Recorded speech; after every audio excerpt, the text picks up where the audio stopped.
नमस्कार प्यारे बच्चों, कैसे हैं आप सब। आशा करती हूँ आप सभी स्वस्थ होंगे और आपके परिवार में भी सभी लोग स्वस्थ होंगे।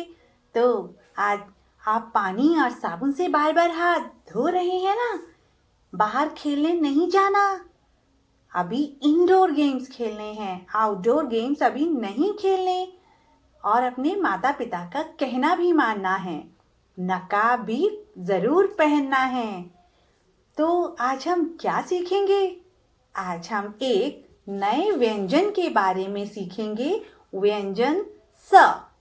व्यंजन स। चलिए इस नए व्यंजन से देखते हैं क्या क्या होता है, कौन कौन से नए नए शब्द होते हैं। चलिए व्यंजन स देखते हैं। चलिए देखते हैं व्यंजन स से क्या क्या होता है।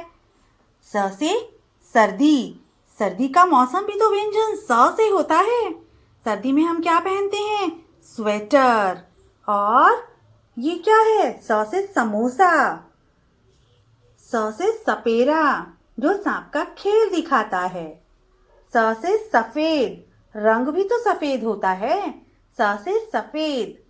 और स से सूर्य। सूर्य, सूरज। स से इस लड़की का नाम आपको पता है क्या है? सोनिका। स से सोनिका। स से और इस लड़के का नाम है साहिल। स से साहिल। और क्या होता है स से? स से सेब। स से संतरा। स से सेब। स से संतरा। और देखिए व्यंजन स से क्या होता है? स से सैनिक, जो हमारे देश की रक्षा करते हैं। स से सड़क। स से सड़क। स से सांप। स से सांप।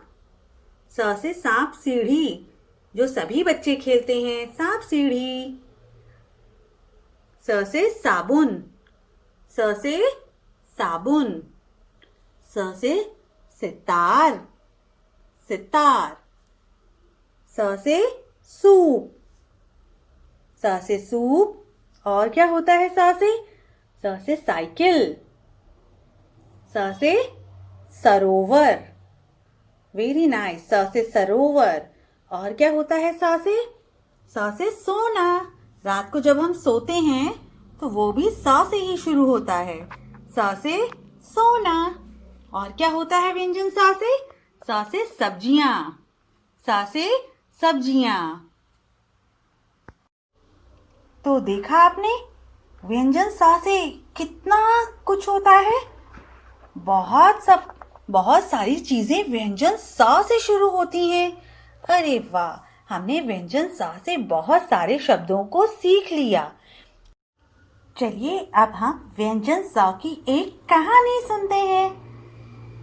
चलिए कहानी शुरू करें। ये कहानी सोनिका और साहिल की है। सोनिका और साहिल अपने माता पिता के साथ सहारनपुर में रहते थे।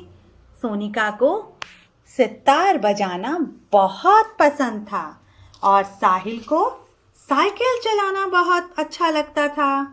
सोनिका और साहिल ने अपने माता पिता के साथ अपनी मौसी के घर जाने का प्लान बनाया। दोनों सुबह सुबह सुबह सवेरे सूरज निकलते ही जल्दी से उठ गए।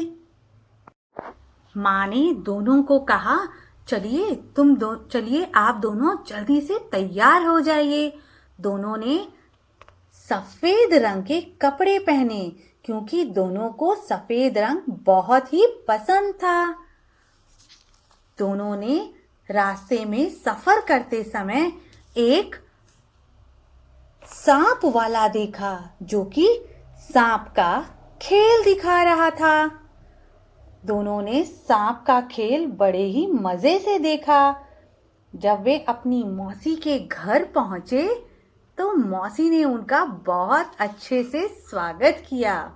मौसी ने सबको सेब और संतरे खिलाए। क्या खिलाए मौसी ने सबको? सेब और संतरे खिलाए। और क्या खिलाया मौसी ने? मौसी ने सबको समोसे भी खिलाए। और दोनों ने वहाँ पर सांप सीढ़ी का खेल भी खेला। और मौसी ने दोपहर को खाने के लिए जब बुलाया तो सबने अपने हाथ साबुन से धोए। साबुन से हाथ धोकर सबने खाना खाया। मौसी ने तरह तरह की सब्जियां बनाई। सब्जियों को देखकर साहिल और सोनिका ने खाना खाने से मना कर दिया और कहा, मौसी हमें तो पिज़्ज़ा, बर्गर और चाउमीन ही खाने हैं। हमें तो वही पसंद है। हम ये सब्जियां नहीं खाएंगे। हमें तो सिर्फ पिज़्ज़ा, बर्गर और चाउमीन ही खानी है। तब मौसी ने समझाया, हमें सभी तरह की सब्जियां खानी चाहिए। सब्जियां खाने से हमें ताकत मिलती है और हमारा शरीर भी स्वस्थ रहता है और हम कभी बीमार नहीं होते। मौसी की यह बात दोनों की समझ आ गई और उन दोनों ने मौसी से वादा किया कि वे हमेशा सभी तरह की सब्जियां खाएंगे और उन्होंने यह वादा पूरा भी किया। तो हमें क्या खाना चाहिए? हमें भी सभी तरह की सब्जियां खानी चाहिए। सब्जियां खाने से हमें ताकत मिलती है। तो कैसी लगी आपको ये कहानी?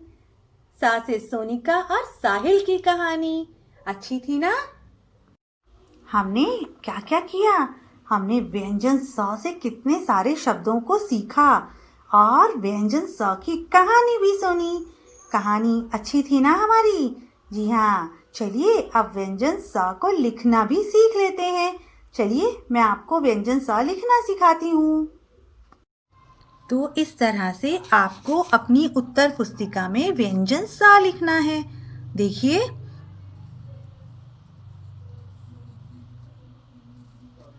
स,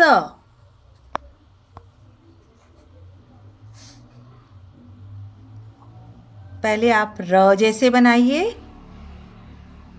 एक लेटी रेखा, फिर सीधी रेखा। स,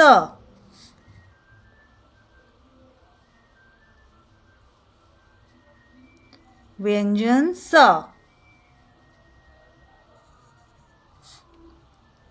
पहले र जैसे,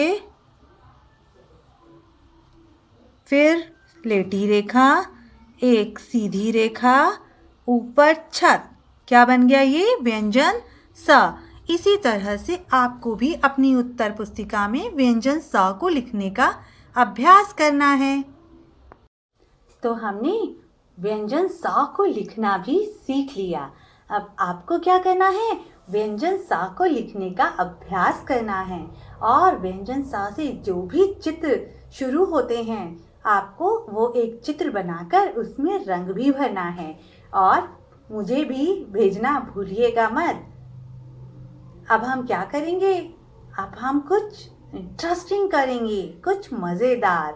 आज पता है हम क्या बनाएंगे? आज हम बनाएंगे स से सलाद। स से सलाद बनाएंगे और सलाद हम खाएंगे भी। फिर सलाद खाकर हम क्या बन जाएंगे? स्ट्रॉन्ग, ताकतवर बन जाएंगे। ठीक है, चलिए अब हम सलाद बनाते हैं। तो स से सलाद बनाने के लिए हमें क्या क्या चाहिए? सलाद तो हम वैसे तो बहुत सारी सब्जियों की बना सकते हैं, पर आपके पास जो हो आप उसे ही ले सकते हैं। यहाँ पर मेरे पास गाजर है, खीरा है, प्याज और टमाटर, नींबू। आप चाहें तो मूली भी ले सकते हैं और पत्ता गोभी भी। जो आपका मन करे आप सलाद में वही खा सकते हैं। चलिए और क्या चाहिए? और हमें चाहिए नाइफ। ठीक है, पर आपको ध्यान रखना है, आपको नाइफ हाथ नहीं लगाना। आपको सब्जियां काटनी नहीं है। आपको सिर्फ मम्मा को बताना है, मम्मा आपके लिए सब्जियां काट कर देंगी। इससे पहले हमें सब्जियों को धोकर उसे काटना है। काटना आपने नहीं है, याद रहे आप काटेंगे नहीं। आप अपनी मम्मा को कहेंगे काटने के लिए, मम्मा आपको काट कर देंगी। सभी सब्जियों को काटकर छीलकर धो लें। हम इस तरह से सभी सब्जियों को काट लेंगे। तो देखिए हमारी रंग बिरंगी सॉस से सलाद तैयार है। इसे खाकर आप स्ट्रांग और ताकतवर बन जाएंगे और कोरोना से भी फाइट कर सकते हैं हम। सो व्हाट वी लर्न, आज हमने क्या सीखा? आज हमने सॉ से सलाद बनाई, व्यंजन सा से बहुत सारे शब्दों को सीखा, व्यंजन स की कहानी भी सुनी और व्यंजन सा को लिखना भी सीखा। आप इस सलाद में आप नमक और नींबू डालकर भी खा सकते हैं। तो कैसी लगी आपको ये सलाद? अच्छी थी ना? तो आप भी एक सलाद का प्लेट बनाइएगा और मुझे ज़रूर भेजिएगा। तो आप व्यंजन सा को लिखने का अभ्यास कीजिए, सलाद बनाइए, कहानी भी सुनिएगा अपनी दादी माँ से और मुझे भेजना भूलिएगा मत। हम फिर से मिलेंगे। बाय।